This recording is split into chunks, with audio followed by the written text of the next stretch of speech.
Hello मेरे दोस्तों, कैसे हैं आप सब। बहुत बढ़िया है। बढ़िया। आज की लास्ट में हम पढ़ेंगे रिटायरमेंट ऑफ अ पार्टनर। तो अगर किसी पार्टनर का रिटायरमेंट हो जाए, क्या पढ़ रहे हैं, अगर कोई पार्टनर रिटायर हो जाए। रिटायर एक होता है डेथ। डेथ मतलब मर गया, वो सडनली होता है। रिटायरमेंट टाइम लेकर होता है कि हाँ इस पर्टिकुलर डेट पर या इस 60 साल की उम्र में रिटायरमेंट होगा, या ऐसा होगा वैसा होगा, है ना। जैसे भी तरीका 20 की कहीं कहीं जॉब में 20 साल की उम्र में 21 साल 20 साल सर्विस करने के बाद रिटायरमेंट हो जाता है, कहीं 30 साल सर्विस करने के बाद रिटायरमेंट हो जाता है। तो पढ़ेंगे रिटायरमेंट ऑफ अ पार्टनर। तो इस चैप्टर के अंदर हमें बेसिकली क्या क्या कवर करना है पहले वो लिखते हैं, और उस हिसाब से हम अपना आगे की चर्चा करेंगे। ठीक है। तो अभी तक मैंने आपको एडमिशन कराया, अभी तक मैंने आपको पढ़ाया fundamental of partnership, valuation of goodwill, change in PSR और एडमिशन। 4 टॉपिक मैंने आपको खत्म करा दिए हैं। शुरू से क्लास देखते हुए चल रहे हो आप, बीच में मिस मत करिएगा कोई भी क्लास, नहीं तो कंफ्यूज हो सकती है। हाँ, कॉन्सेप्ट की तो जरूर मत मिस करिएगा, क्वेश्चन आप मिस कर सकते हो वो अलग चीज है, पर कॉन्सेप्ट की क्लास कभी मिस मत करना। रिटायरमेंट ऑफ अ पार्टनर के अंदर हमें सबसे पहले लिखना है टॉपिक टू बी कवर, कि कौन कौन सा टॉपिक हमें इस चैप्टर के अंदर कवर करना है। Topic to be cover, topic to be cover. दोस्तों ज्यादा मुश्किल नहीं है ये चैप्टर, बस सब कुछ हम पहले से पढ़ते हुए आ चुके हैं, सारे कॉन्सेप्ट हम पहले से सीखते हुए आ चुके हैं। Change in PSR, new PSR, sacrificing ratio, gearing ratio सब पहले से सीख चुके आ चुके हैं। बस इधर पॉइंट ऑफ व्यू जो आपका वो रिटायर में रखना है। पिछले प्रीवियस हमारे क्लासेस के अंदर एडमिशन के अंदर हम ये से दे लेते हैं कि अगर कोई पार्टनर एडमिट होए तो किस तरीके से काम करना है। तो अगर कोई पार्टनर, मान लो 3 पार्टनर है हमारे बिजनेस के अंदर, हमारे फर्म के अंदर, एक पार्टनर हमें छोड़कर जा रहा है, मर नहीं गया, एक पार्टनर रिटायर हो रहा है दोस्तों, तो उसके जाने के बाद अब जो फ्यूचर प्रॉफिट होगा वो हम रिमेनिंग पार्टनर बढ़ जाएगा। तो इधर क्या होता है, रिमेनिंग पार्टनर कहा जाता है।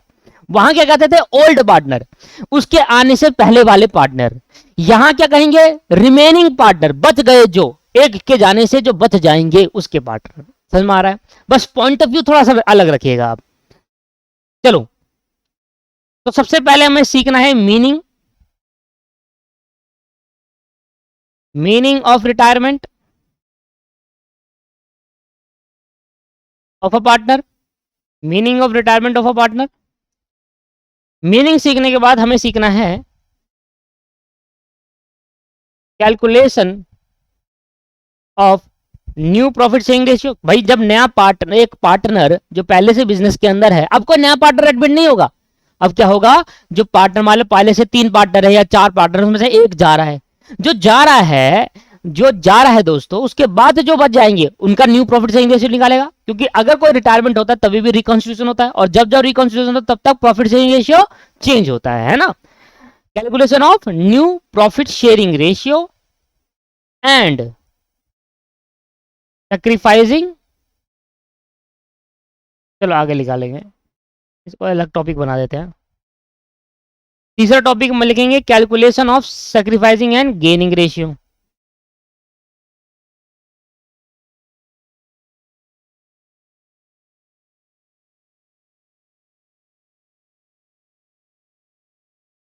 Sacrificing and gaining ratio. Fourth topic लिखेंगे, मजा आएगा आपको पार्टनरशिप पढ़ने में, ज्यादा मुश्किल है नहीं। फोर्थ टॉपिक आप पढ़ेंगे valuation and calculation of goodwill. Valuation निकालना कैसे गुडविल वो तो है ही, पर जो एडजस्टमेंट करेंगे वो रिटायरमेंट के पॉइंट ऑफ व्यू से करेंगे। Valuation and calculation of goodwill, valuation and calculation of goodwill. इसके बाद पांचवा accumulated profit losses and reserve. ये तो भैया 100% सेम है, 100%। इसमें तो इतना सा भी डिफरेंस नहीं आता। क्यों? क्योंकि इस वाले कॉन्सेप्ट के अंदर हम ओल्ड पार्टनर के हिसाब से देखते हैं, चाहे वो रिटायर हो रहा है, रिटायरमेंट होने से पहले कितने पार्टनर थे, मान लो हम 4 पार्टनर थे, तो और चारों में बटेगा है भाई रिजर्व सारे, क्योंकि रिटायर होने के पहले बढ़ जाएगा उसके ऊपर। पढ़ेंगे, दिखाऊंगा मैं आपको, समझाऊंगा, इसके क्वेश्चन भी कराऊंगा इस वाले में, इसके एक अलग से क्वेश्चन करा दूंगा जिसमें आपको समझ में आए कि क्या होता है। सिक्स्थ, रिवैल्यूएशन ऑफ एसेट, सब कुछ वही दिख रहा है आपको अभी तक। Revaluation of asset and reassessment of liability.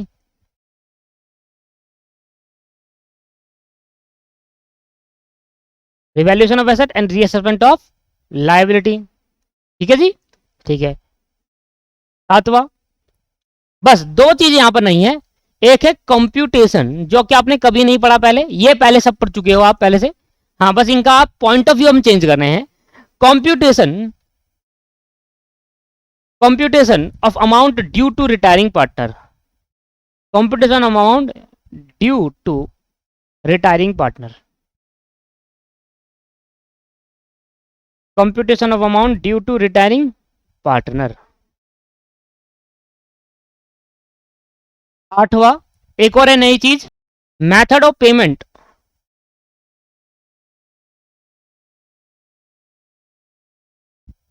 Of amount due to retiring partner.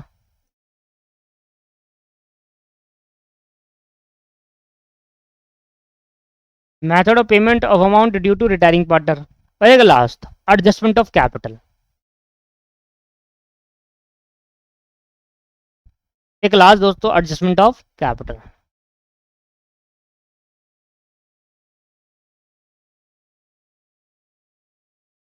बस, तो टोटल हमारे बेसिकली 9 टॉपिक है जो हमें कवर करने हैं। 2 टॉपिक यहाँ पर नए आए हैं, एक तो अमाउंट, कैसे कितना अमाउंट हमें रिटायरिंग पार्टनर को देना रहेगा वो निकाले, बड़ा सिंपल सा, कहीं से बड़ा सिंपल सा है, बस आप बनाना है पार्टनर्स कैपिटल अकाउंट में, ऑटोमेटिकली निकल जाएगा वो। एक पेमेंट किस तरीके से करे जाएंगे, ये एक इंपॉर्टेंट क्वेश्चन है, ये एक इंपॉर्टेंट कॉन्सेप्ट है। ये तो आप कैसे निकालोगे, ये तो आप बस पार्टनर कैपिटल अकाउंट बना देना और जो बैलेंस शीट होगा ना रिटायरिंग पार्टनर का, वो बन जाएगा। वो समझाएंगे, धीरे धीरे समझाएंगे, अभी आपको उस तरीके से इमेजिन नहीं कर पा रहे होंगे, शायद कर रहे होंगे या नहीं कर पाएंगे, मुझे पता नहीं, पर धीरे धीरे चलेंगे तो आपको समझ में आता चले जाएगा। ठीक है, अब जो अमाउंट निकला, मान लो हमें कितना रिटायरिंग पार्टनर को पैसा देना है, वो निकल लिया, कंप्यूट कर लिया, उसको कंप्यूट करने के बाद जैसे ही वो निकला, अब किस तरीके से पेमेंट होनी है, ये इंपॉर्टेंट चीज है। उसके बाद तो एडजस्टमेंट ऑफ कैपिटल है, इसके अंदर काफी अच्छे अच्छे केसेस है, मैं आपको सिखाऊंगा। तो अभी हमारे हमारे टोटल 9 टॉपिक है जो हमें कवर करने हैं इसके अंदर, रिटायरमेंट के अंदर। तो स्टार्ट करते हैं पहले टॉपिक से, meaning of retirement of partner, फिर चलते हैं प्रॉफिट शेयरिंग। ये 3 तो ऐसे खत्म हो जाते हैं जल्दी, ज्यादा टाइम नहीं लगेगा इसमें, क्योंकि वो चीजें ना आप सीख चुके हो, बस आपको पॉइंट ऑफ व्यू अलग रखना है, वो आपको सिखाना है कि क्या सोचना है आपको रिटायरमेंट के क्वेश्चन करते टाइम। आओ सर, पहली हेड डालेंगे meaning, meaning of retirement of partner, meaning of a retirement, meaning of retirement of a partner.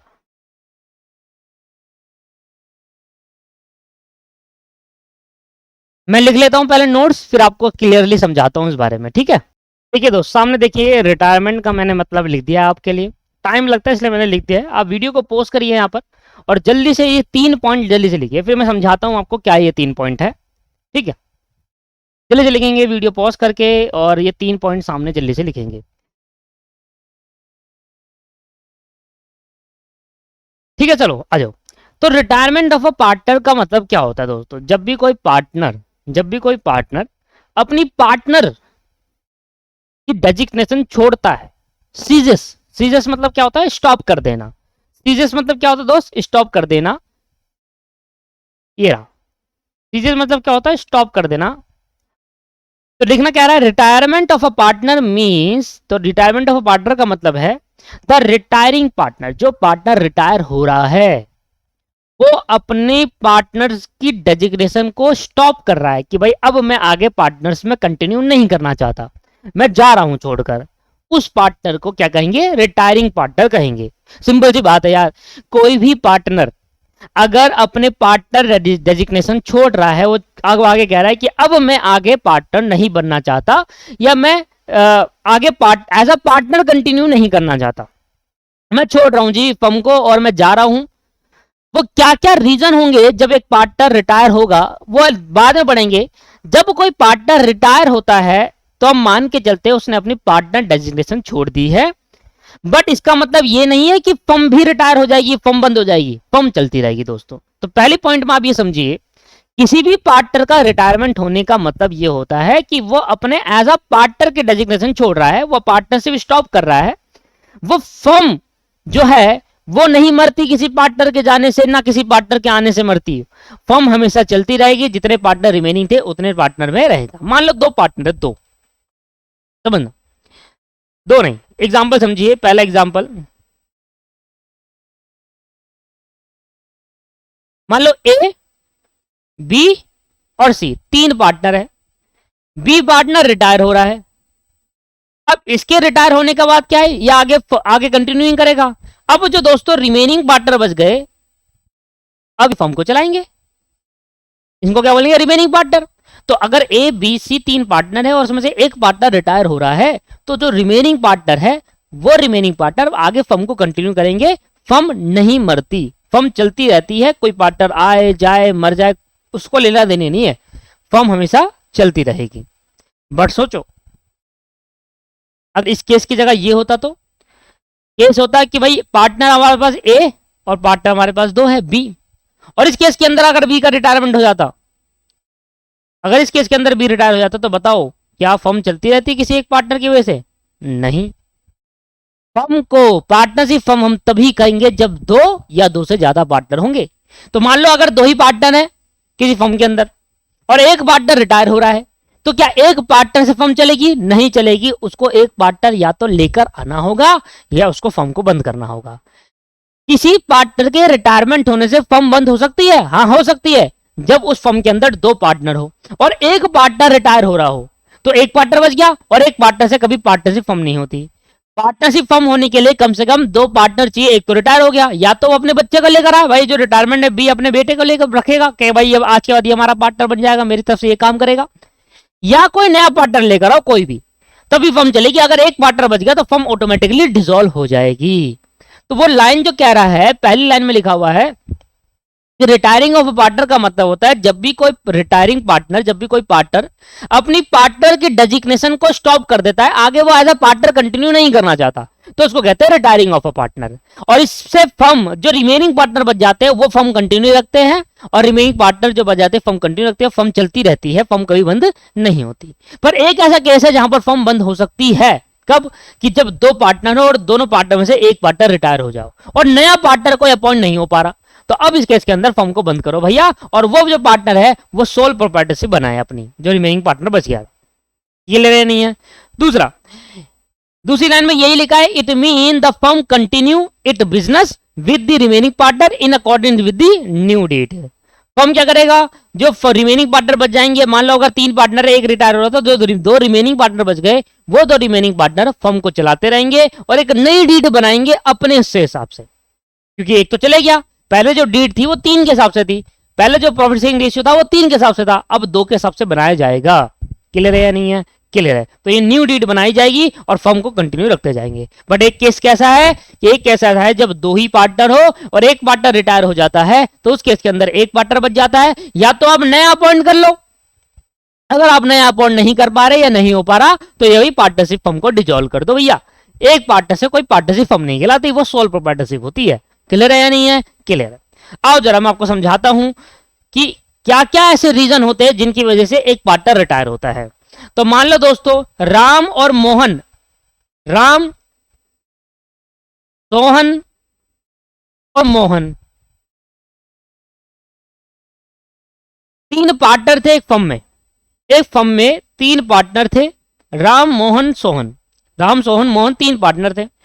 अब सोहन कह रहा है कि भैया मुझे रिटायरमेंट लेना है। सोहन कह रहा है कि भाई मुझे रिटायरमेंट चाहिए। तो राम और मोहन कहने लगे भाई क्यों, क्यों आपको रिटायरमेंट चाहिए? तो सोहन ने कहा देखो हमारे एक डीड बनी थी, उस डीड में लिखा था कि जब भी कोई 60 साल की उम्र को क्रॉस कर जाए तो उस पार्टनर को रिटायरमेंट लेना होगा, उस पार्टनर को रिटायरमेंट, उस पार्टनर को रिटायरमेंट लेना होगा, मतलब उसको छोड़कर जाना होगा। वैसे तो दोस्तों एज पर लो कहूं तो 60 साल की उम्र, एक उम्र को क्रॉस करने के बाद अगर कोई पर्सन छोड़कर जाता है उसको रिटायरमेंट नहीं, उसको सुपर एनुएशन कहते हैं। रिटायरमेंट चीज अलग होती है दोस्तों। पर अभी हम लॉ नहीं पढ़ रहे ना दोस्तों, अभी हम अकाउंट पढ़ रहे हैं। लॉ में क्या है, अगर मैं लॉ की बात करूं तो रिटायरमेंट क्या होता है और सुपर एनुएशन क्या होता है, दोनों में डिफरेंस होता है। चलो एक बार सुन लेते हैं कि रिटायरमेंट और सुपर एनुएशन में क्या डिफरेंस होता है। मान लेते हैं दोस्तों, एक उम्र को पूरी करने पर, एक उम्र पूरी हो जाती है जब, मतलब जैसे कि 60 साल, एक सोहन है, सोहन ने आज 60 ईयर को क्रॉस कर लिया। आपने देखा होगा हर गवर्नमेंट कंपनी के अंदर 60 साल का क्राइटेरिया होता है कि जैसे आपकी 60 साल हो जाती है तो आपको रिटायरमेंट लेना पड़ेगा। तो एक जनरल पॉइंट है, एक जनरल आपके पास वर्ड है रिटायरमेंट। बाकी अगर किसी कोई इंप्लॉय किसी गवर्नमेंट जॉब में काम कर रहा है, किसी गवर्नमेंट कंपनी में काम कर रहा है, और वहां का क्राइटेरिया यह है कि गवर्नमेंट नहीं, किसी भी प्राइवेट कंपनी में काम कर रहा है, क्राइटेरिया होना चाहिए कि वहां का क्राइटेरिया यह है कि कभी भी किसी इंप्लॉय की अगर उम्र 60 साल या उससे ज्यादा हो जाती है तो वो रिटायर, उसको जाना होगा छोड़कर। जब किसी एक पर्टिकुलर एज पूरी होने के बाद कोई फर्म को या कोई कंपनी को छोड़ता है तो उसको सुपर एनुएशन कहते हैं दोस्तों, रिटायरमेंट नहीं कहते। तो सर फिर रिटायरमेंट किसे कहते हैं? तो रिटायरमेंट किसे कहते हैं वो सुनिए आप। अब रिटायरमेंट कहते हैं कि यार मेरा मन कर रहा है कि अब आगे काम नहीं करूं। जैसे कि क्या? जैसे कि भाई मान लो एक फर्म के अंदर लिखा हुआ था, फर्म के अंदर लिखा हुआ है, एक फर्म में लिखा हुआ है, ध्यान सुनेंगे क्या कह रहा हूं मैं। एक फर्म में लिखा हुआ है कि भाई अगर आपकी एज 60 ईयर हो जाए, 60 ईयर को क्रॉस कर जाए, उस दिन आपको फर्म को छोड़कर जाना होगा, उस दिन आपको फर्म को छोड़कर क्लियरली जाना होगा। ये डिसाइड करा है, ये प्री डिटरमाइन एज है। क्या है? Predetermine age. Predetermine age मतलब पहले से डिसाइड कर रखा है कि अगर किसी पार्टनर की एज 60 हो जाए तो उसको जाना होगा छोड़कर। तो जब इस सोहन की एज 60 हो जाएगी तो इसको हम क्या नाम देंगे दोस्त? इसको हम नाम देंगे सुपर एनुवेशन। क्या बोलेंगे? सुपर एनुवेशन। सर रिटायरमेंट बताओ ना। मैं बता रहा हूं भाई,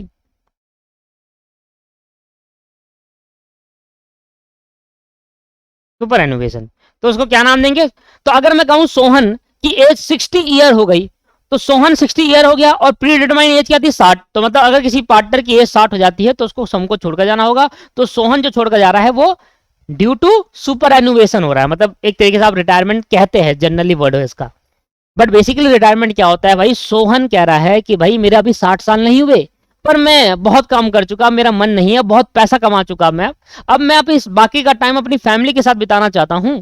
तो सोहन ने क्या करा? सोहन की at the age of 50 year, 50 साल की उम्र ने सोहन ने कहा कि भाई अब आगे मैं कंटिन्यू नहीं कर पाऊंगा, मैं अब थोड़ा अपने काम से ब्रेक लेना चाहता हूँ और फैमिली के साथ बिताना चाहता हूँ। बाकी वक्त पैसा पड़ा हुआ है मेरे पास, काफी खूब पैसा पड़ा है, रिटायरमेंट मनी आ जाएगा, ग्रेजुटी मिल जाएगा, बहुत कुछ मिल जाएगा आपके पास, तो आराम से जिंदगी काटेंगे। तो सोहन की एज पूरी नहीं हुई थी तब भी सोहन अपने काम को, अपने वर्क को छोड़ गया। इसको कहते हैं रिटायरमेंट। रिटायरमेंट जो वर्ड यूज करा जाता है दोस्तों, वो वर्ड यूज करा जाता है जब आप अपनी मर्जी से छोड़कर जा रहे हो, आपकी एज पूरी नहीं हुई, जितनी एज डिसाइडेड थी उतनी एज पूरी नहीं हुई, उससे पहले आप छोड़कर गए, उसको कहते हैं रिटायरमेंट। और सुपर एनुवेशन कहते हैं जब आपकी age up to predecided age पूरी हो चुकी थी, उसको कहते हैं सुपर एनुवेशन। तो अगर आपसे कोई पूछे, आप पढ़े लिखे लोग हैं दोस्तों, आपको पता होना चाहिए, ये बातें आपको जाननी चाहिए कि अगर कहीं पर आपके बगल में कहीं कहीं कोई गवर्नमेंट का, अगर गवर्नमेंट एम्प्लॉय है, उसका रिटायरमेंट हो रहा है, तो समझ लेना वो रिटायरमेंट नहीं है दोस्तों, वो सुपर एनुवेशन होता है। लोगों को समझाना कि एक प्री डिसाइड एज जो किसी गवर्नमेंट कंपनी, किसी कंपनी ने सेट करी हुई है और उस एज को पूरा करा किसी इंप्लॉय ने या किसी पार्टनर ने, पूरा करके अगर वो छोड़कर जा रहा है तो उसको सुपर एनुवेशन कहते हैं, रिटायरमेंट नहीं कहते। रिटायरमेंट तो कहते हैं कि भाई जो एज है डिसाइड करी है उससे पहले ही वो अपनी मर्जी से छोड़कर जा रहा है, तो उसको कहते हैं रिटायरमेंट। काफी आपने देखा होगा, क्रिकेटर को भी देखा होगा काफी आपने, कि एक पर्टिकुलर एज से पहले ही रिटायरमेंट ले लेते हैं कि यार चलो बहुत हो गया, बहुत पैसा कमा लिया, कि यार अब चलो अब कुछ आगे कुछ बढ़िया खुद आराम से बैठकर करेंगे, तो एक पर्टिकुलर एज से पहले रिटायरमेंट ले लेते हैं, है ना। हो सकता है कि 60 साल की उम्र हो सकता है, तो एक पर्टिकुलर एज से पहले रिटायरमेंट ले लेते हैं, तो वो रिटायरमेंट कहलाता है। ठीक है सर, तो डिफरेंस समझ में आया। तो हमारे लिए यहाँ पर इतना, ये बाकी ये लॉ में काम आता है, बाकी मैंने आपको दे दिया नॉलेज, आपको नहीं पता होता तो ठीक, पता था तो वेल गुड। अच्छा, तो सोहन जो अपना हम यूज करेंगे वर्ड रिटायरमेंट, ठीक है ना, सुपर एनुवेशन वर्ड का यूज नहीं कर रहे अभी, रिटायरमेंट वर्ड का यूज कर रहे हैं। तो क्लियरली मैंने आपको पहले डिफाइन कर दिया कि दोनों का मतलब है क्या। तो सोहन दोस्तों ने अपनी प्री डिसाइडेड एज जो लिखी गई थी, जो एग्रीमेंट में लिखा था, डीड में लिखा था कि भाई इतने टाइम से पहले रिटायरमेंट हो सकता है तो होगा। तो एक रिटायरमेंट एक तरीके का ये हो सकता है कि सुपर एनुवेशन बोल लो, रिटायरमेंट बोल लो, कि कोई भी पार्टनर अगर फर्म छोड़कर जा रहा है, वो रिटायरिंग पार्टनर है, वो रिटायरमेंट पार्टनर है, तो वो एज की वजह से छोड़कर जा सकता है। मतलब एग्रीमेंट में जितना लिखा हो भाई ये इतने एक पार्टनर इतना ही मैक्सिमम काम सकता है, अपनी सर्विस 20 साल के लिए ही दे सकता है, 30 साल के लिए ही दे सकता है ना। तो वो तो एक केस हो गया है फर्स्ट कि भाई डीड में पहले से लिखा हुआ है, डीड में पहले से लिखा हुआ है कि कब किस पार्टनर का रिटायरमेंट होना है, कौन सी कितनी एज पर रिटायरमेंट होना है, कितने साल की सर्विस के बाद रिटायरमेंट होना है, डीड में लिखा हुआ। दूसरा केस क्या है? दूसरा केस ये है कि पहला केस तो ये रिटायरमेंट, दूसरा केस दोस्तों एक तो डीड में लिखा हुआ है, दूसरा केस ये है कि दूसरा केस है डीड में नहीं लिखा, पर सभी पार्टनर एग्री है, all partner agree, all partner agree मतलब समझ नहीं आया सर? समझ नहीं आया, मैं आपको समझाता हूं। पार्टनरशिप डीड में ऐसा बिल्कुल नहीं लिखा, जो पार्टनर जितना काम कर सकता है, जितने सालों तक कर सकता है उतने सालों तक करे। 80 साल की उम्र में, 90 साल की उम्र में, 60 साल की उम्र में, 70 साल की उम्र में, कितने। पार्टनरशिप में कोई प्री डिसाइड एज नहीं लिखी हुई कि इस टाइम इस एज के बाद पूरा इसको छोड़कर जाना होगा, ऐसा नहीं लिखा हुआ। पहला केस है, हो सकता है कि डीड में लिखा हो सकता है कि डीड में ना लिखा हो। मान लो अब डीड में नहीं लिखा, वो एज डिसाइड नहीं करे कि कब रिटायरमेंट लेना है, ऐसा कुछ नहीं लिखा डीड में, रिटायरमेंट डेट कुछ नहीं लिखी। बट कोई पार्टनर है, सोहन है, वो रिटायरमेंट लेना चाहता है, कहता है यार मैं छोड़ना चाहता हूँ, बहुत कमा लिया, अब मैं बूढ़ा हो चुका हूँ, मैं अब फैमिली के साथ बिताऊंगा, जो भी है। तो सोहन ने रिटायरमेंट लिया, पर कोई डीड में नहीं लिखा था कि आपको इतने पर्टिकुलर टाइम पे रिटायरमेंट लेना है, नहीं, सोहन ने अपनी मर्जी से रिटायरमेंट ले लिया। जब अपनी मर्जी से रिटायरमेंट लेगा तो भैया जो पुराने रिमेनिंग पार्टनर है, सभी पार्टनर एग्री होंगे उसमें कि हाँ यार चलो अब आप एग्री हो रिटायरमेंट। कोई देखो एग्री तो हर कोई हो जाता है, ऐसा तो नहीं है कि भाई नहीं तू काम कर यहाँ पर, ऐसा तो नहीं है भाई, बुरा है वो मर रहा है तो काम करवाएगा उससे, ऐसा नहीं होता। एग्रीमेंट सिंपल सी बात है कि कोई भी पार्टनर रिटायरमेंट लेना चाहता है, अपनी मर्जी से रिटायरमेंट लेना चाहता है, कोई डीड में लिखा नहीं है कि इस पर्टिकुलर टाइम में रिटायरमेंट लेता, तो वैसे भी ले सकता है, सभी पार्टनर एग्री हो जाएंगे, वो पार्टनर ले लेगा। क्योंकि एग्री होना जरूरी इसलिए है दोस्तों, क्योंकि उसको सब कुछ बातें पता है पूरे पार्टनरशिप डीड की, मतलब पूरे पार्टनरशिप फर्म की, उसको डीड कह रहा हूँ, पूरे पार्टनरशिप फर्म की उसको हर एक बात पता है, इसलिए सभी पार्टनर का एग्री होना जरूरी है। और जैसे ही सभी पार्टनर एग्री हो जाएंगे वो पार्टनर रिटायर हो जाएगा। तीसरा केस क्या हो सकता है? तीसरा केस होता है अपनी मर्जी से एग्रीमेंट, एग्री की जरूरत नहीं है।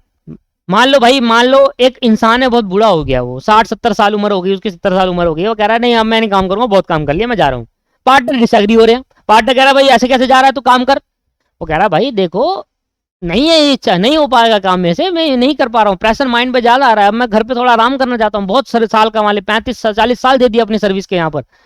दूसरे पार्टनर एग्री नहीं हो रहे, कहता नहीं जी काम करो आप, ऐसा तो ना होता है, ऐसा हम कर रहे हो तुम भी करो, तो तुम्हारे और मेरी एज में डिफरेंस है। वो कह रहा है भाई मैं 60 साल का उम्र हो, तुम अभी 35 के, तो भैया अब मैं जा रहा हूँ छोड़कर, वो एग्री हो रहे, तो कह रहा तू एग्री होते रहे या ना होते रहे। सोचो ऐसे भी केस हो सकता है पार्टनर मना कर दे। पहले केस में क्या है कि भाई पार्टनर एग्री हो जाए, भाई पार्टनर कह रहा है नहीं एग्री हो रहा, भाई सभी पार्टनर नहीं एग्री हो रहे, 3 पार्टनर हो रहे बाकी नहीं हो रहा, एक पार्टनर मना कर रहा है। तो तीसरा केस ये है कि भैया वो अपनी मर्जी से जा सकता है, अपनी मर्जी से आया था, अपनी मर्जी से जा सकता है, बट ये भी हो सकता है ये पार्टनरशिप एट विल हो। If at partnership, if partnership at will, if partnership, if आएगा, इफ पार्टनरशिप एट, दोस्तों अगर पार्टनरशिप एट विल है तो फिर एग्रीमेंट एग्री होना जरूरी नहीं है।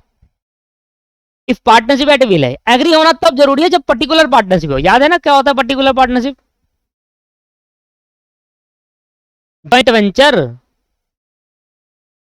पर्टिकुलर पार्टनरशिप क्या होता है? Joint venture. जब कोई दो पार्टनर, दो पार्टनरशिप फर्म मिलकर काम कर लेते हैं, दो पार्टनर मिलकर काम कर लेते हैं, तो पर्टिकुलर वेंचर एक पर्टिकुलर टाइम पीरियड के लिए कि भाई चलो ये पार्टनर एक फर्म, एक ये फर्म हमने खोली है, ये 1 साल 1.5 साल 2 साल तक ही चलाएंगे, ये वाली पर्टिकुलर पार्टनर से तब एग्रीमेंट एग्री है। भाई 2 साल है तुम्हारा, देखो मैं एक पार्टनर हूँ, आप एक पार्टनर हो किसी फर्म के, मैं एक पार्टनर हूँ किसी फर्म का। अब हम दोनों ने डिसाइड करा क्यों ना एक फर्म खोले और एक प्रोजेक्ट को लेते हैं, उस प्रोजेक्ट तक हम उस पार्टनरशिप में काम करते रहेंगे और जब वो प्रोजेक्ट कंप्लीट हो जाएगा तब हम छोड़ देंगे। अब हम दोनों पार्टनर बने, है ना, हम 3-4 जने थे, हम 3-4 जनों ने मिलकर एक प्रोजेक्ट को पकड़ा और 3-4 जने उसमें पार्टनरशिप बन गए, अलग अलग पार्टनरशिप फर्म से आए थे, पार्टनर बन गए। अब मैं रिटायरमेंट लेना चाहता हूं तो मैं नहीं ले सकता, सभी पार्टनर का एग्रीमेंट लेना होगा। तो जब सभी पार्टनर का एग्रीमेंट जो लेना होगा वो पर्टिकुलर पार्टनरशिप में लेना होता है दोस्तों, क्योंकि वो पर्टिकुलर प्रोजेक्ट के लिए होता है। एक प्रोजेक्ट खत्म हुआ, पार्टनरशिप वहीं डिसॉल्व। ठीक है, पर्टिकुलर पार्टनरशिप क्या होती है? किसी एक पर्टिकुलर टाइम के लिए, किसी एक पर्टिकुलर टास्क के लिए बनाई जाती है कि चलो यार ये टास्क कंप्लीट हो जाएगा तो खत्म कर देंगे, फिर अपना अपना काम करेंगे सब। ये पर्टिकुलर टाइम पीरियड खत्म हो जाएगा तो अपना अपना काम करेंगे सब। पर जब हम बात करते हैं विल की, तो विल का मतलब होता है कि विल का मतलब होता है जब मर्जी खोलो और जब मर्जी बंद करो। मैं अपनी मर्जी से आया था, ये पार्टनरशिप हमने अपनी मर्जी से खोली थी, ये पार्टनरशिप अपनी मर्जी से बंद करेंगे और ये मैं अपनी मर्जी से जाऊंगा, है ना। मैं पार्टनर अपनी मर्जी से आया था इस पार्टनरशिप में और जाऊंगा भी अपनी मर्जी से, कोई नहीं रोक सकता मुझे यहाँ पर। मैं सिर्फ आपको क्या दूंगा? एक नोटिस।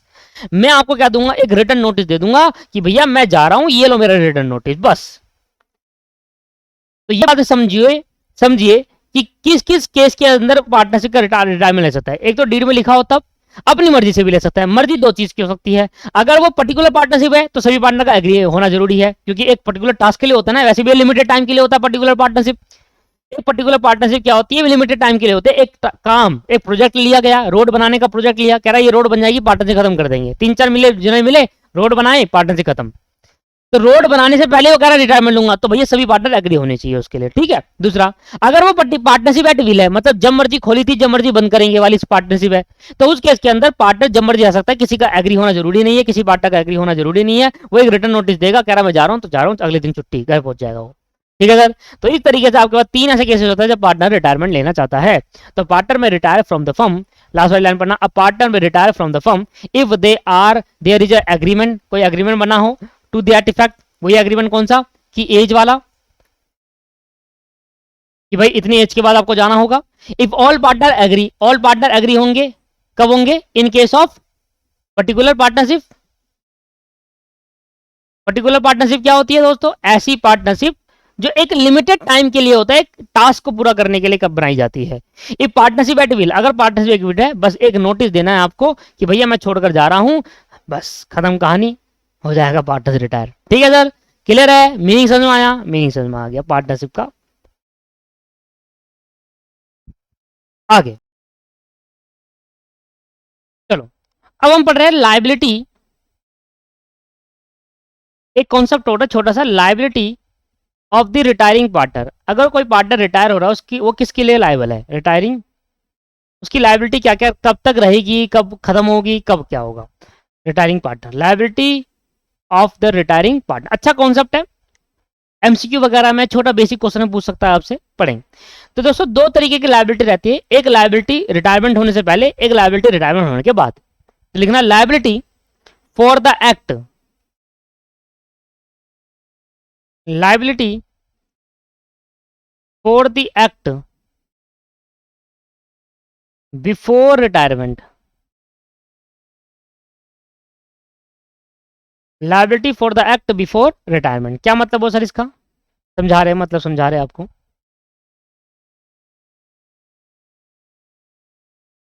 इसका मतलब है कि अगर फर्म ने कुछ काम किया और उस काम करने से कोई लायबिलिटी अराइज हो गई, तो वो लायबिलिटी के लिए लायबल रहेगा वो रिटायरिंग पार्टनर। वो तब तक लायबल है जब तक रिटायरिंग पार्टनर एक एग्रीमेंट ना बना ले कि भाई मैं एग्रीमेंट बनाओ, और एग्रीमेंट में ये लिखो, फर्म ने अगर कोई काम करा, थर्ड पार्टी ने अगर कोई आपसे कोई कॉन्ट्रैक्ट करा, कुछ भी करा, उसके लिए मैं लायबल नहीं रहूंगा।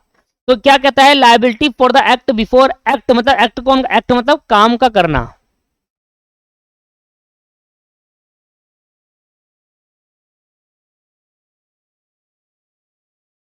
काम का करना।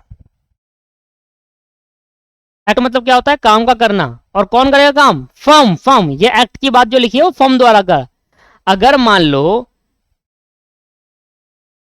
भाई यहां इसका रिटायरमेंट, तो यहां रिटायरमेंट होना है, यहां एक पार्टनर का रिटायरमेंट होना है, ठीक है। 3 पार्टनर है, ए बी और सी, और यहां इसका रिटायरमेंट है, बी पार्टनर का रिटायरमेंट होना है।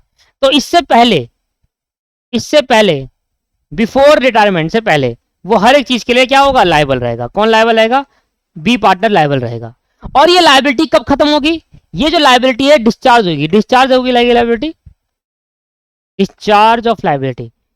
लायबिलिटी डिस्चार्ज कब होगी दोस्तों, लायबिलिटी डिस्चार्ज होगी जब एक रिटायरिंग पार्टनर एग्रीमेंट बना लेगा, और एग्रीमेंट ये बनाएगा कि भैया मैं जा रहा हूं, और अब आप जो भी काम करोगे उसके लिए मैं लायबल नहीं हूं, मैं तो जा रहा हूं, इसके बाद आप जैसे मर्जी काम करो उसके लिए आप भी लायबल रहोगे। तो ये कहता है लायबिलिटी तब तक रहेगी एक रिटायरिंग पार्टनर की जब तक वो एक एग्रीमेंट ना बना दे डिस्चार्ज ऑफ लायबिलिटी का। डिस्चार्ज ऑफ लायबिलिटी का एग्रीमेंट बनाना होगा, और उस एग्रीमेंट में ये लिखना होगा कि भैया जो रिटायरिंग पार्टनर्स में ये लिखेगा कि भैया मैं जा रहा हूं, और मेरे जाने के बाद अगर किसी फर्म ने या किसी थर्ड पार्टी ने या किसी पर्सन ने, कंटिन्यूइंग पार्टनर ने कोई ऐसा काम किया जिससे लायबिलिटी अराइज हो गई है ना, तो उस केस के अंदर दोस्तों वो लायबिलिटी के लिए रिटायरिंग पार्टनर लायबल नहीं है, उसने तो अपने डिस्चार्ज करके चले गया।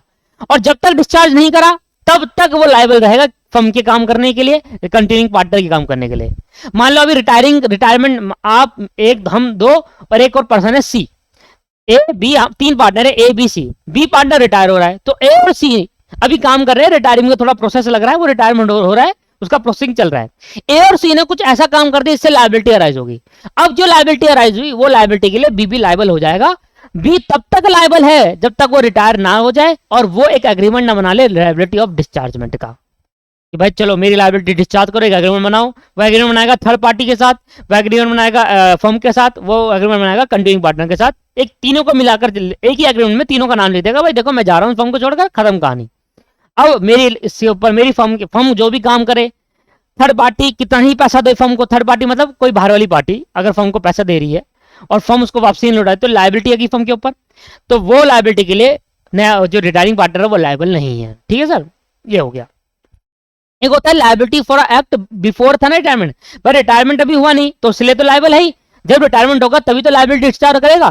तो रिटायरमेंट से पहले तो वो लायबल हर चीज के लिए है, क्योंकि अभी रिटायरमेंट नहीं हुआ। रिटायरमेंट होने के बाद उसको क्या करना पड़ेगा, एक डिस्चार्ज ऑफ लायबिलिटी का एक एग्रीमेंट बनाना होगा। किसके साथ? तीन के साथ। एक तो भैया फर्म, एक थर्ड पार्टी और एक कंटिन्यूइंग पार्टनर, जो रिमेनिंग पार्टनर बच गए उनके साथ। मतलब एक ही एग्रीमेंट में तीनों का नाम लिख देगा कि भाई मैं रिटायरमेंट हो रहा। इसके बाद एक काम और करना होता है। वो काम क्या करना होता है? वो आ जाता है सेकंड केस, लायबिलिटी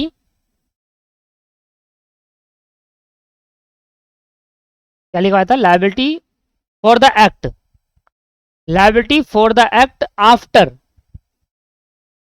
रिटायरमेंट। भाई रिटायरमेंट के बाद भी लायबिलिटी रह सकती है, रिटायरमेंट के बाद भी लायबिलिटी रह सकती है। इसका मतलब है, इसमें हिंदी में लिख लो आप, अगर फर्म के ऊपर कोई लायबिलिटी अराइज हुई, एक पार्टनर का रिटायरमेंट हो गया, एक पार्टनर का रिटायरमेंट होने के बाद अगर फर्म के ऊपर कोई लायबिलिटी अराइज हुई, ठीक है, तो वो लायबिलिटी के लिए वो रिटायर्ड पार्टनर भी लायबल हो जाएगा तब तक जब तक वो रिटायर्ड पार्टनर एक पब्लिक नोटिस ना दे दे। एग्जांपल यहीं पर समझते हैं। यहां पार्टनर रिटायर हो गया, ठीक है, बी, यहां पार्टनर रिटायर हो गया और फर्म ने यहां पर कोई एक्ट करा, फर्म ने यहां पर कोई रिटायरमेंट होने के बाद कोई एक्ट किया और उस एक्ट से आगे एक लायबिलिटी। फर्म ने कब एक्ट किया? फर्म ने एक्ट किया भैया रिटायरमेंट होने के बाद। रिटायरमेंट होने के बाद फर्म ने कोई एक्ट मतलब कोई काम किया और उस काम से एक लायबिलिटी अराइज होगी, तो उस लायबिलिटी के लिए ये भी लायबल हो जाएगा, भले ही रिटायरमेंट के बाद फर्म ने कोई काम किया होगा। फर्म ने कोई ऐसा काम किया जिससे लायबिलिटी अराइज हुई, वो रिटायरमेंट से पहले है, रिटायरमेंट अभी हुआ नहीं है, तो उसके लिए तो सभी पार्टनर लायबल है। जो रिटायरिंग पार्टनर जो जा रहा है वो भी लायबल होगा। ऑब्वियस ही बात है, आप रिटायर हो रहे हो, मान ले अभी रिटायर नहीं हुए, रिटायरमेंट से पहले फर्म जब आ जाता है तो सभी पार्टनर आ जाते हैं। फर्म ने कुछ ऐसा काम किया, फर्म के डिसीजन कुछ ऐसा था जिससे लायबिलिटी आई, तो उसमें सभी लायबल है। ठीक, रिटायरमेंट के बाद की लायबिलिटी, ये समझ नहीं आया भाई। यहां पर ये पार्टनर जब रिटायर हो गया है, इसके बाद क्यों लायबिलिटी अराइज हो रही है? रिटायरमेंट करने के बाद अगर कोई फर्म काम करे तो फर्म लायबल हो, फर्म के ऊपर लायबिलिटी अराइज होनी चाहिए ना, बाकी रिमेनिंग पार्टनर पे होगी। वो पार्टनर जो चला गया बेचारा, मान लो एक पार्टनर चला गया, उसके बाद फर्म ने कोई काम किया और फर्म ने काम करने के बाद कोई लायबिलिटी अराइज हुई, तो उसके लिए वो भी लायबल हो जाएगा जो गया है। ऐसा क्यों? ऐसा इसलिए क्योंकि लॉ कहता है कि जब भी कोई पार्टनर रिटायर होता है तो उसको दो चीज करनी है, एक तो एक एग्रीमेंट बनाना है डिस्चार्ज और लायबिलिटी का, और एक पब्लिक नोटिस और देना है। पब्लिक नोटिस, मान लो इसने पब्लिक नोटिस यहां दिया, पब्लिक नोटिस देगा, पब्लिक नोटिस मतलब किसी अखबार में, किसी न्यूज़पेपर मैगजीन वगैरह में छपवा देगा कि भैया मैं इस पार्टनर का अब पार्टनर नहीं हूं, मैं रिटायर हो चुका हूं, तो सभी बातों को बता देगा। क्योंकि ऐसा भी तो हो सकता है भाई एक पार्टनर रिटायर हो गया है, मुझे नहीं पता था, मैं उस पार्टनर के भरोसे ही उस फर्म से ट्रांजेक्शन करता हूं, वो पार्टनर था तब तक मैं ट्रांजेक्शन करूंगा, वो पार्टनर नहीं होगा तो ट्रांजेक्शन, मुझे पता नहीं था, मैं गया वहां पर, मैंने ट्रांजेक्शन कर ली और मैंने पैसे दे दिए भैया फर्म को, ठीक है। अब फर्म से मुझे पैसे लेना है, तो मेरे को बाद में चला अरे वो तो पार्टनर रिटायर हो गया, अब मैं करना नहीं चाहता ट्रांजेक्शन, ये हो जाएगा। सर समझ में आ रहा है केसेस क्या हो सकते हैं? इसलिए क्या कहा, कोई भी पार्टनर अगर रिटायर हो रहा है तो वो दो काम करे। पहला काम कि वो डिस्चार्ज और लायबिलिटी का एग्रीमेंट बनाए फर्म के साथ कि भैया देखो मैं जा रहा हूं, अब मेरे पर कोई भी लायबिलिटी नहीं है। उसके साथ साथ आपको एक पब्लिक नोटिस देना होगा, अगर आपने पब्लिक नोटिस नहीं दिया तो आपके रिटायरमेंट के बाद भी आप लायबल हो जाओगे। और भी लायबल किसके लिए होगे? वो लायबल हो गए थर्ड पार्टी के लिए, बस थर्ड पार्टी के लिए, और किसी के लिए नहीं। मतलब थर्ड पार्टी ने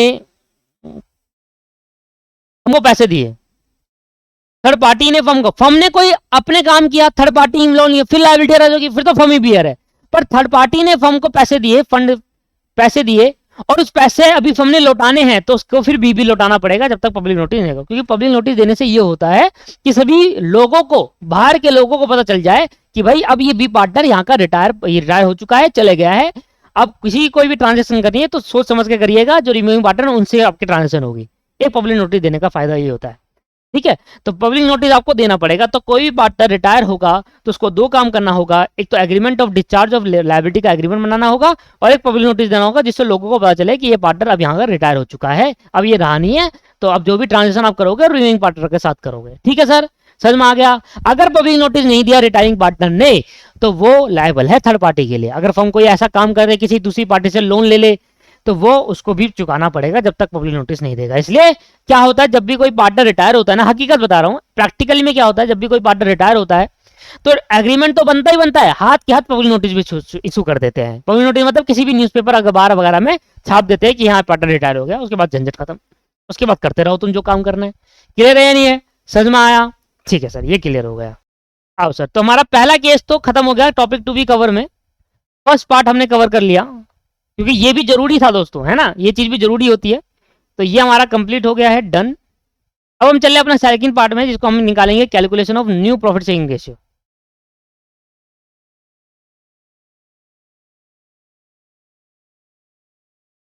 कैसे में चलूंगा, कैलकुलेटिंग ऑफ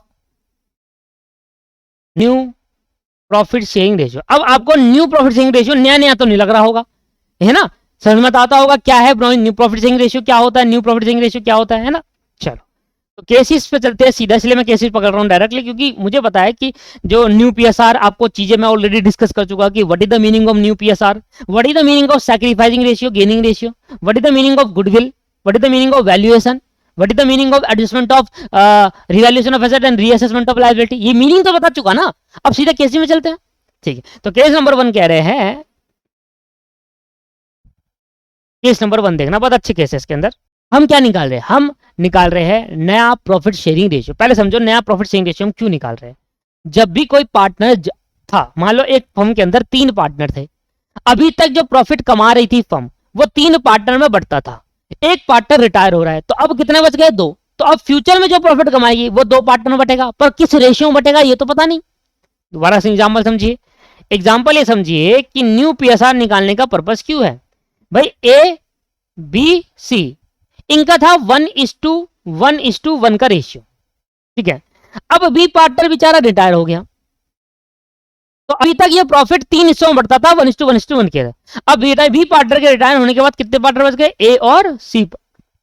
अब फ्यूचर में ये प्रॉफिट अर्न करेंगे, फ्यूचर में जो भी प्रॉफिट अर्न करेंगे वो किस रेशियो में लेंगे भैया, क्योंकि अब तो बच गए 2 पार्टनर। तो ये इसलिए आपको निकालना पड़ेगा यहां पर न्यू पीएसआर कि भैया एक पार्टनर के रिटायर होने के बाद अब जो रिमेनिंग पार्टनर बच जाएंगे वो अब फ्यूचर प्रॉफिट अपना इस न्यू रेशियो में बांटेंगे, इसलिए हम कैलकुलेट कर रहे हैं न्यू पीएसआर। क्लियर है, समझ में आ गया क्यों कैलकुलेट कर रहे हैं।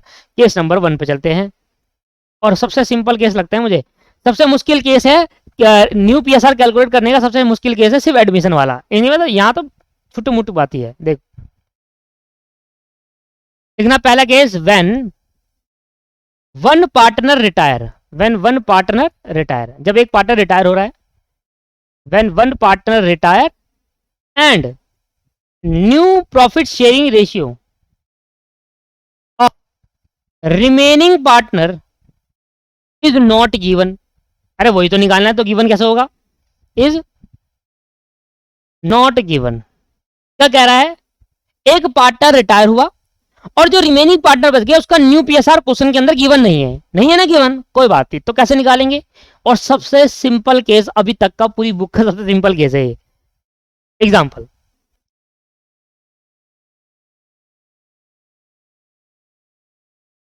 भाई हमारे पास ए है पार्टनर है, बी पार्टनर है और सी पार्टनर है, 5:3:2। एक पार्टनर रिटायर हो रहा है, इफ अगर बी रिटायर हो जाए तो, अगर बी रिटायर हो जाए तो रिमेनिंग पार्टनर क्या बच जाएंगे, ए और सी। तो इनका रेशियो क्या होगा, बी वाला शेयर को भूल जाओ, 5:2 इनका रेशियो बन जाएगा। कितना सिंपल है भाई। अगर कोई पार्टनर रिटायर हो जाए और उसका नया पार्टनर का नया जो रिमेनिंग पार्टनर बच गया उसका न्यू पीएसआर गिवन ना हो, तो बड़ा सिंपल है, जो पार्टनर रिटायर उसको बीच से हटा दो और जो रिमेनिंग पार्टनर उनका शेयर लिख दो 5:2। खत्म, यही होगा बस। ठीक है सर, सिंपल। मान लो इफ ए रिटायर, अगर ए रिटायर हो जाता तो, अगर ए रिटायर हो जाए तो मुझे बताओ क्या करेंगे भैया, क्या बच जाएगा, बी और सी। और बी और ए को भूल जाओ तो बी और सी का कितना था, 3:2, ये इनका न्यू बन जाएगा। और अगर सी रिटायर हो जाए तो बताओ दुनिया का सबसे बढ़िया केस है या नहीं है? तो ए और बी बच जाएंगे और ए और बी का है 5:3, बन गई न्यू रेशियो, खत्म हो गया क्वेश्चन। तो अगर आपको न्यू पीएसआर नहीं गिवन है रिमेनिंग पार्टनर के तो कैसे निकालेंगे? जो पार्टनर जा रहा है उसको हटाओ, जो बच गए उसका रेशियो, जो बचे गए पार्टनर है उनका जो रेशियो था वही उनका न्यू बन जाएगा। ठीक है, पर एक एग्जाम्पल आप करके दिखाएंगे।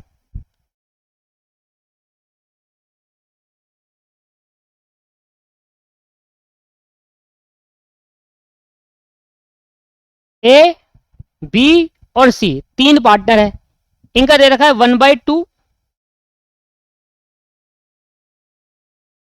1/5 और आपको दे रखा है नहीं 1/2, 2/5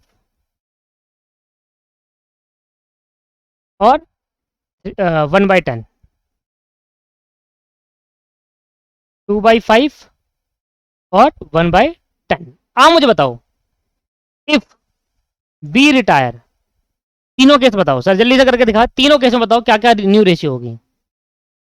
ये मेरा क्वेश्चन है, मैंने कहा अगर ए रिटायर होगा तो बी और सी की क्या शेयर है, बी रिटायर होगा तो ए और सी का क्या होगा, और सी रिटायर होगा तो ए और बी का क्या होगा। जल्दी से आप वीडियो पॉज करें, जल्दी से करके दिखाए, मैं देखना चाहता हूँ आप कर पाते हो नहीं कर पाते। एक ट्विस्ट है इसके अंदर, दिख रहा होगा आपको।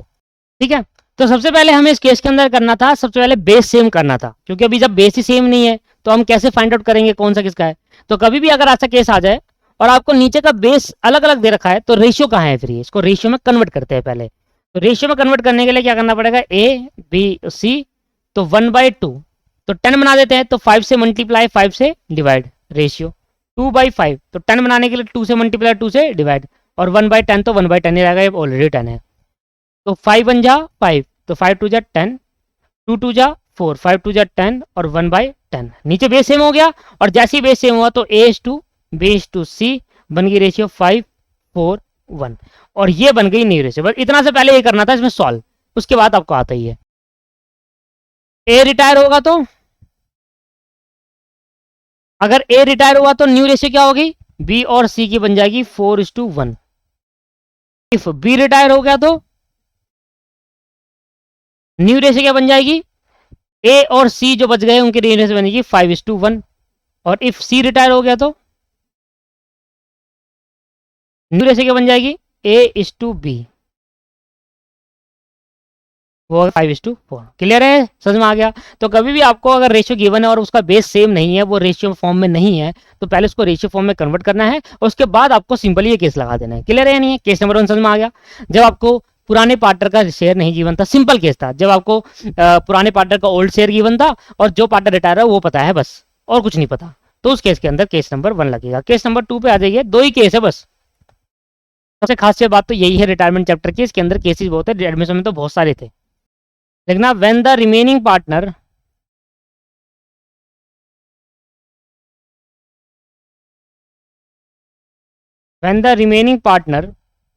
Take profit share, when the remaining partner take profit share of retiring partner in an agreed ratio, when the remaining partner take profit share of retiring partner in an agreed ratio, in an agreed ratio,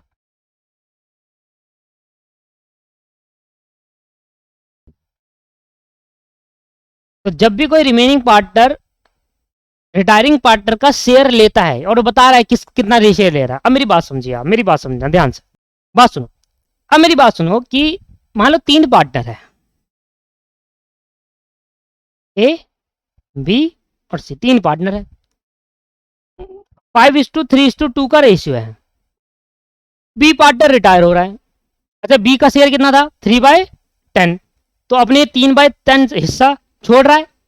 तो सुनना ध्यान से, मैंने कहा कि मान लो in case अगर profit होता 1,00,000 रुपए, प्रॉफिट होता 1,00,000 रुपए, अगर 1,00,000 रुपए प्रॉफिट होता तो इस केस के अंदर क्या होता कि जो 1,00,000 प्रॉफिट था, पहले ए में कितना बढ़ता, बी में और सी में कितना बढ़ता, तो ए में बढ़ता 50,000, 30,000 और 20,000, रिटायरमेंट से पहले, बिफोर रिटायरमेंट ये ऐसे बढ़ता।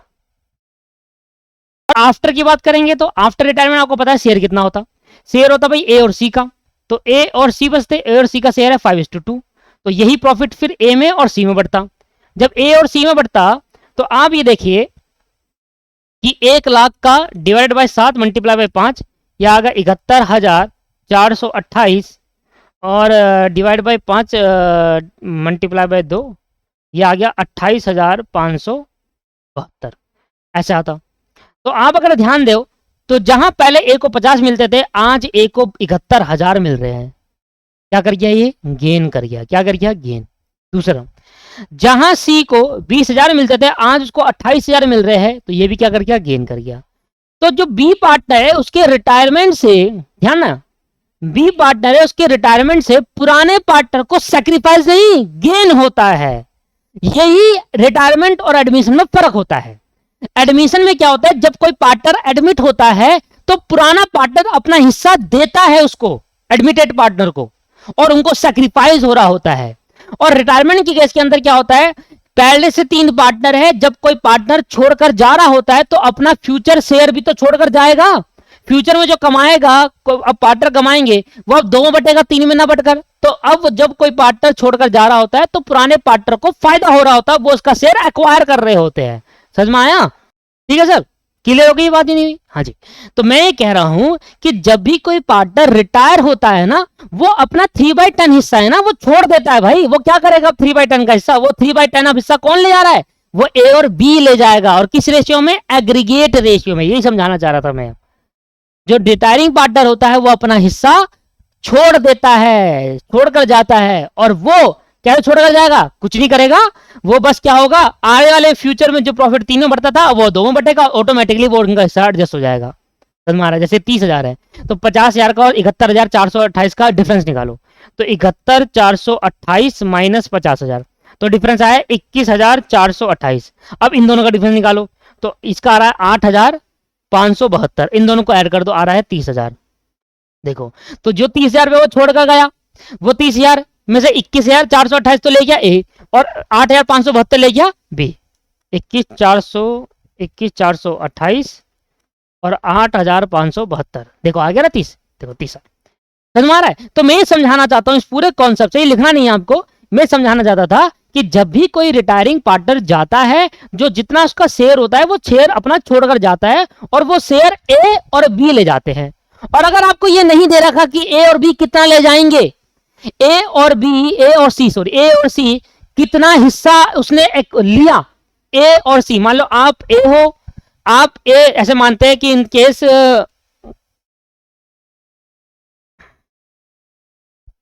ऐसे समझते हैं, चलो।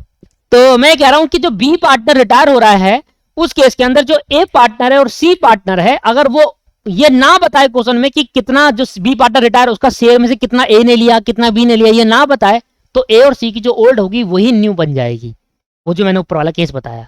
अब ये वाले केस में क्या है कि जो सी पार्टनर, जो बी पार्टनर रिटायर हो रहा है ना दोस्त, जो बी पार्टनर रिटायर हो रहा है वो रिटायर हो रहा है एक एग्रीगेट रेशियो में देकर, मतलब वो पार्टनर जा रहा है अपना 3/10 वाला हिस्सा उसमें से दे रहा है, किसी कुछ ए को दे रहा है और कुछ सी को दे रहा है, तो उसके हिसाब से नया रेशियो निकालेंगे, जोड़ेंगे ना। फिर समझ में आया? तो एग्जाम्पल से समझते हैं कि केस, एक ये कुछ नहीं लिखना, ये आपको नहीं लिखना, ये समझाने के लिए था। केस में सीधा एग्जाम्पल लिखना है आपको।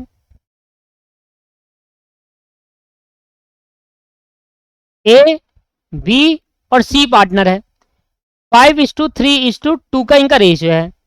इधर भाई बी रिटायर हो रहा है, बी जब रिटायर होगा तो क्या रेशियो इसका 3/10 हिस्सा है बी का, है ना। बी का तो कितना है 3/10 है। अब ये जो 3/10 है ना, ये ए और बी ले जा रहे हैं, ए और बी ले जा रहे हैं, वो भी 3:2 की रेशियो में। बस ये समझाना चाह रहा था मैं आपको। 3:2 ना करके बड़ा हो जाएगा, 2:1 कर लो, 2:1 में कर लो, पॉइंट में नहीं आएगा आंसर। क्या समझ में आया? अब ऐसे नहीं निकालेंगे कि भाई बी रिटायर होने का जो ए और सी का रेशियो था वही बन जाएगा न्यू, ना ना ना ना ना, ओल्ड ही न्यू बन जाएगा, ना ना ना, ऐसा नहीं करेंगे। क्यों? क्योंकि अब बता रखा है कि ए कितना ले जा रहा है बी के हिस्से में से, और बी ए कितना ले जा रहा है और सी कितना ले जा रहा है। यार बार बार बी क्यों आ रहा है, ए कितना ले जा रहा है और सी कितना ले जा रहा है। हमने कहा 2:1 कर निकाल रहा है, तो बड़ा सिंपल सा केस है। ए पहले ये देखो कि ए ने बी के हिस्से को कितना एक्वायर करा, ए एक्वायर बी शेयर, तो बी का शेयर कितना था 3/10 था, है ना। और बी के शेयर में से ए का हिस्सा कितना ले आ रहा है 2/3 ले आ रहा है। देखो बी का शेयर क्या है 3/10 है, बी 3/10 में से 2/3 ये ले आ रहा है, 1/3 ये ले आ रहा है। तो पहले 2/3 निकालता हूं कि कितना होता है, फिर पता चलेगा भाई इतना ले जा रहा है। पहले इसके हिस्से में से ये फाइंड आउट करना होगा ना कि 2/3 कितना होता है। याद करो एडमिशन के जैसे ही पढ़ाया था भाई। 3/10 में से मैंने निकाला कि भाई 2/3 कितना होता है, तो 3 से 3 कैंसिल आउट हो गया, 2 1 2 2 5 10 1/5 ले आ रहा है। ये तो है अमाउंट, इस अमाउंट में से ये रेशियो लगाने का क्या आया अमाउंट, तो 1/5 को ले जा रहा है। तो ए का शेयर कितना हो जाएगा, तो ए का जो न्यू शेयर हो जाएगा, ए का पहले कितना था, ए का पहले था 5/10 था। देखो 5/10 पूरा लेना है, ठीक है 5/10 था पूरा ओल्ड, ए का ओल्ड इतना था। और ए ने बी के में से 1/5 ले लिया, 2/3 शेयर ले लिया। तो 2/3 शेयर जब निकाला तो 1/5 आया, दोनों को जोड़ दो तो ये आपके पास आ गया 10 5 2, तो 7/10 आ गया। ऐसी C acquire from B share, C B के शेयर से कितना ले रहा है, सर बी का शेयर 3/10 था और सी ले रहा, सी का जो हिस्सा है वो 1/3 हिस्सा है, तो 1/10 ले जा रहा है सी बी के हिस्से में से। अब सी का शेयर कितना हो जाएगा सर, सी का शेयर पहले कितना था 2/10 था और 1/10 ले जा रहा है बी के हिस्से में से, तो आ गया 3/10। तो अब इसका न्यू रेशियो देखो, आया समझ में, 2/10 इसका ओल्ड था, 2/10 दोस्तों इसका ओल्ड था। और सी कितना ले जा रहा है, सी 1/3 हिस्सा ले, तो 1/3 हिस्सा निकाला मैंने बी का शेयर में से, अगर 1/3 निकालूंगा तो 1/10 आया, तो 1/10 बी से ले रहा है और 2/10 इसका पहले से पड़ा था, तो 3/10 हो गया। तो ए और सी का न्यू रेशियो आ गया। ए का शेयर है 7/10 और इसका रेशियो 3/10, बेस सेम है, नहीं हो तो सेम करता, 7:3 इसका रेशियो बन गया। ये आया ए और सी का रेशियो। तो अगर बी जो जा रहा है पार्टनर, और जो पार्टनर जा रहा है बी रिटायर हो रहा है, उसमें से ए और सी उसके शेयर, उसका शेयर बी का शेयर एग्रीगेट रेशियो में ले रहे हैं, एग्रीड रेशियो में ले रहे हैं, एग्रीड कह रहा हूं, एग्रीड रेशियो में ले रहे हैं, तो उस केस में तो इस तरीके से करेंगे। और अगर कुछ ना बताए किस रेशियो में ले रहे हैं, तो ओल्ड ही फिर न्यू बन जाएगा। क्लियर है या नहीं है, समझ में आई बातें, समझ में आ गए। हो गया केस, दो ही केस थे दोस्तों, दो ही केस थे न्यू पीएसआर में। गेनिंग रेशियो निकालते हैं, कैलकुलेटिंग। सर यहां पर गेनिंग रेशियो क्यों निकालूंगा, सैक्रिफाइसिंग क्यों नहीं निकालूंगा, दोस्तों आप खुद ही समझदार हो। गेनिंग इसलिए निकालेंगे कि जो पार्टनर जा रहा है वो अपना हिस्सा छोड़कर जाएगा और पुराने पार्टनर को उसका हिस्सा मिल जाएगा, तो पुराने पार्टनर को गेन होगा। तो इधर मैक्सिमम चांस गेन होने का सैक्रिफाइसिंग का बहुत कम हो सकता है कि सैक्रिफाइस हो जाए, पर हम हमेशा क्या निकालेंगे, गेनिंग रेशियो का फॉर्मूला लगाएंगे रिटायरमेंट के अंदर। रिटायरमेंट के अंदर हमेशा आप सैक्रिफाइसिंग रेशियो का फॉर्मूला मत लगाना। देखो एक होता है प्रेजेंटेशन, आप सैक्रिफाइस का लगा लो, गेनिंग का लो, आपको समझ में आ जाएगा, क्योंकि दोनों फॉर्मूले से चीजें समझ में आती है। जोन सा फॉर्मूला लगाओगे पॉजिटिव आएगा तो वो उसका होगा, जैसा गेनिंग फॉर्मूला लगा रहा हूं, तो गेनिंग फॉर्मूले से जो आंसर पॉजिटिव आया तो गेनिंग रेशियो बन गया, गेनिंग शेयर हो गया। और अगर सैक्रिफाइसिंग का फॉर्मूला लगाऊंगा तो आंसर पॉजिटिव आया तो सैक्रिफाइसिंग शेयर बन गया। मैं कहना चाहता हूं कि लगाए कौन सा, सही तरीका क्या है लगाने का, गेनिंग। सर आप खुद ही समझदार है कि जब भी कोई पार्टनर जाएगा तो वो अपना हिस्सा छोड़कर जाएगा और वो हिस्सा ए और बी जो रिमेनिंग पार्टनर है वो ले लेंगे, तो उनको फायदा होगा, तो गेनिंग रेशियो निकालेंगे। तो गेनिंग रेशियो याद है, सैक्रिफाइसिंग याद रखो, ओल्ड माइनस न्यू, तो गेनिंग क्या होगा, new minus old. Gaining ratio क्या होता है दोस्त, new ratio minus old ratio, new ratio minus old ratio बन जाएगा गेनिंग रेशियो। सर इसके अंदर भी केस है, अगर आपको ये ना बताए कि कौन कितना गेन कर रहा है, कौन कितना हिस्सा ले रहा है रिटायरिंग पार्टनर का, जैसे मैंने भी बताया ना, पहला केस में आपको बताया था कि कौन कितना ले रहा है, नहीं दूसरे केस में बताया था कि जो रिटायरिंग पार्टनर जा रहा है उसमें से 3/10 में से ए ले रहा है 2/3, बी सी ले रहा है 1/3, ये बता रहा था। अगर ये ना बताए तो उस केस के अंदर ओल्ड ही गेनिंग बन जाता है, ओल्ड ही क्या बन जाता है, गेन बन जाता है। देखो एग्जांपल केस नंबर 1, गेनिंग तो सर वही है ना, गेनिंग सिंपल वही है जो पहले था। तो इसका केस नंबर 1 करते हैं, when the information is not given, when information is not given. अगर आपको कोई इंफॉर्मेशन नहीं दे रही, किसके बारे में, ना नया शेयर दे रखा है, आपको बस ये दे रखा है पुराना शेयर दे रखा है, और पुराने जो रिटायर पार्टनर हो रहा है उसका शेयर दे रखा है कि भाई पुराना से ओल्ड शेयर दे रखा है, रिटायरिंग पार्टनर का हिस्सा पता चला है आपको, बस इतना सी बात दे रखा है, तो उस केस के अंदर क्या करेंगे, when information is not given, समझ में आया? कौन सी इन्फॉर्मेशन? न्यू से प्रॉफिट शेयरिंग रेशियो नहीं दे रखा है ना, ये नहीं बता रखा कि कौन कितना एग्रीगेट रेशियो में ले रहा है शेयर। सिंपल दे रखा है ओल्ड शेयर, ओल्ड रेशियो दे रखा है तीनों पार्टनर का, और रिटायरिंग पार्टनर का शेयर दे रखा है, बस और कुछ नहीं दिया। तो उस केस के अंदर कैसे करेंगे? या आप ऐसे लिख सकते हो, व्हेन इंफॉर्मेशन इज नॉट, या agreement does not exist, agreement does not exist, agreement exist नहीं कर रहा भाई, हिस्सा वाला एग्रीमेंट कि कौन कितना हिस्सा ले जाएगा। अब एक पार्टनर के रिटायर होने के बाद किसका कितना शेयर होगा वो नहीं दे रखा।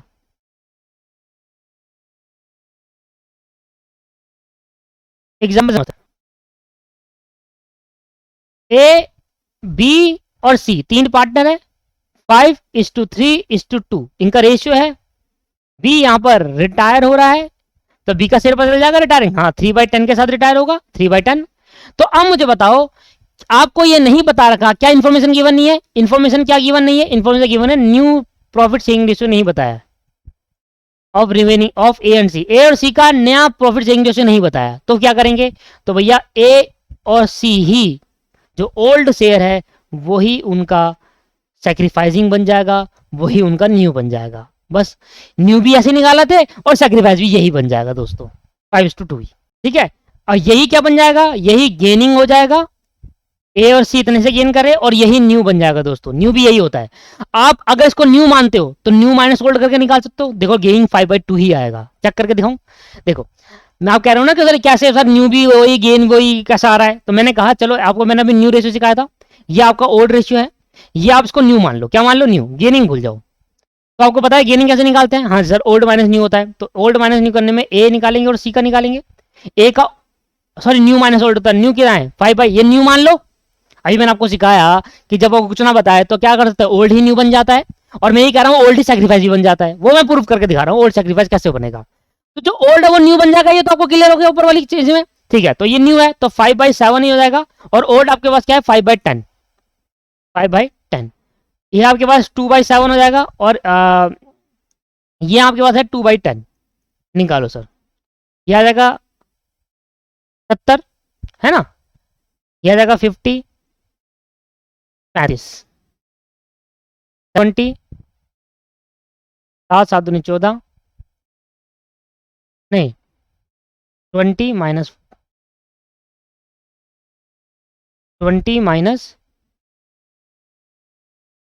14, यहाँ आ जाएगा 15/70, और यहाँ आ जाएगा 6/70। तो इन दोनों का रेशियो होगा 15:6। ठीक है, 3 की टेबल से जाएगा, 3 5 जा और 3 2 जा, आ गया ना 5:2। आप इसको न्यू मानोगे और न्यू माइनस ओल्ड निकालने के बाद भी गेनिंग क्या आ जाएगा? ये गेनिंग तो निकाला भाई, गेनिंग फॉर्मूला तो लगाया, गेनिंग तो प्रूफ करने की कोई जरूरत नहीं थी मुझे, न्यू माइनस ओल्ड लगाया। तो कभी भी आपको अगर इंफॉर्मेशन गिवन ना हो तो जो ओल्ड ही है वही न्यू और वही से गेनिंग। ठीक है ना, और देखो सामने प्रूफ हो गया। अगर आप अलग क्वेश्चन लेना चाहते हो अलग क्वेश्चन लेकर कर लो, तब भी सेम आएगा। ठीक है sir, case number 1 when no information is given. Case number 2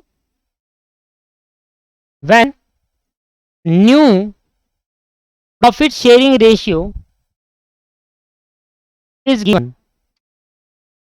of remaining partner.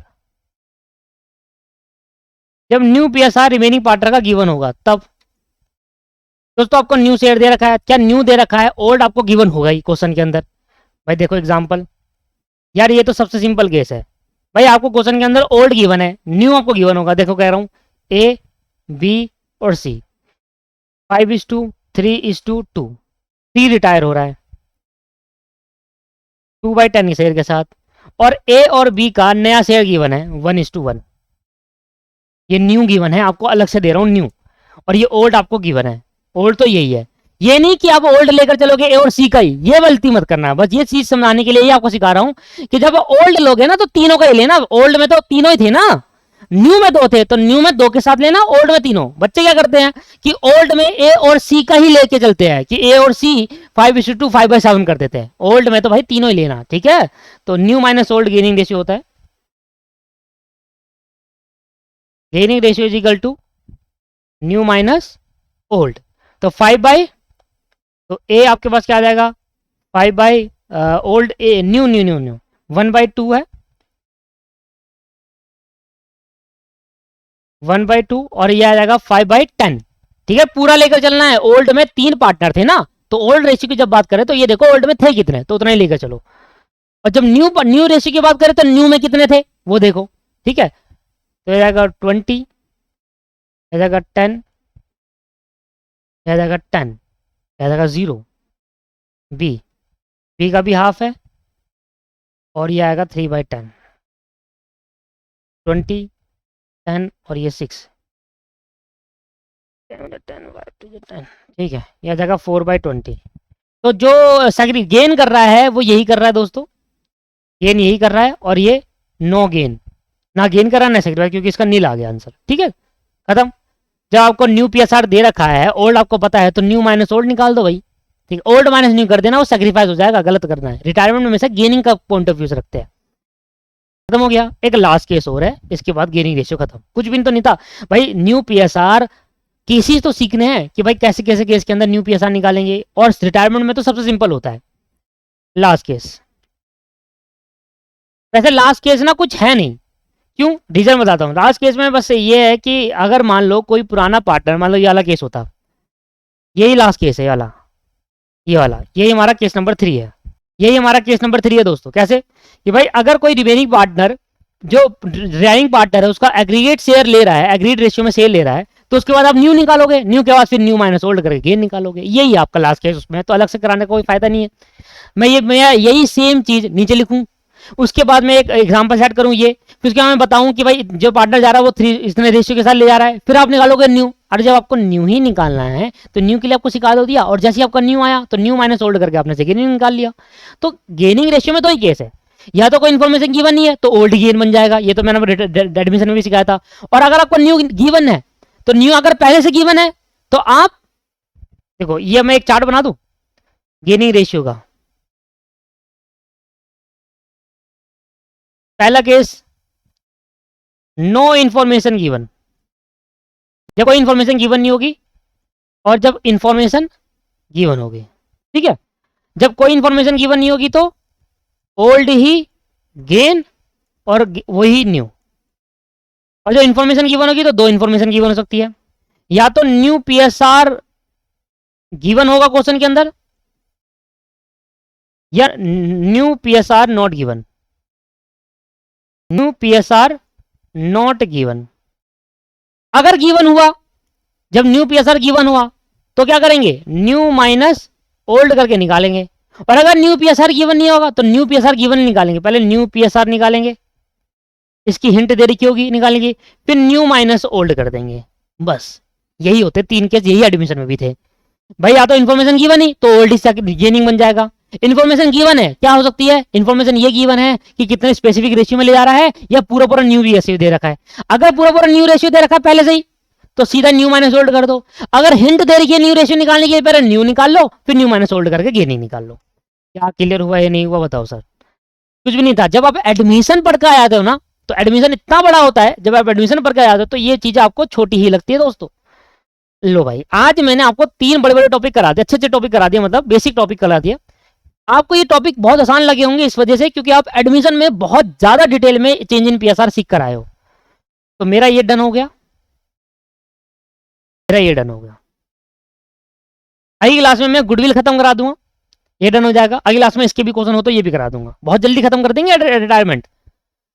बस जितने हम क्वेश्चन करें, जितनी हम ज्यादा से ज्यादा प्रैक्टिस करेंगे उतना बढ़िया रहेगा। ठीक है सर, चलो तो नेक्स्ट क्लास में मिलते हैं दोस्तों। Thank you very much, bye bye.